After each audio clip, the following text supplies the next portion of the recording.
کۆی گشتی ئەو ڕووداوانەی کە لە ڕۆژانی پشووی جەژن لەلامان تۆمار کراوە بریتیە لە 18 ڕووداوی جۆرا و جۆر.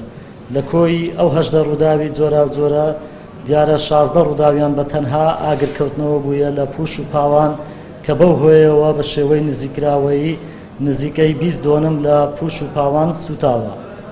زایدەن ئۆتۆمبیلێکی جۆری پیکاپ لە سنووری شارۆچکەی سیدەکانیش سوتاوە و هەر دەمەوێت ئاماژە بۆ بکەم ڕووداوێکی خنکان بەداخەوە دیارە لەلامان تۆمار کراوە لە ڕۆژی سێمی جەژنی قوربانی پیرۆز. دیارە خێزانێکی دانیشتووی هەولێر بە مەبەستی گەشت و سەیران ڕوو لە یەکێک لە ڕووبارەکانی سنووری شارۆچکەی خەلیفان دەکەن. بەداخەوە ئەو گەنجێکیان بە ناوی کوڕێکیان بە ناوی ئیسماعیل محەممەد عوتمان تەمەن 18 ساڵان دیارە هەر ساوە بە ئەنجامدانی مەلەوانی بەداخەوە ئاستی مەلەوانی وەکو پێویست نەبوویە بووتە هۆی خنکانی.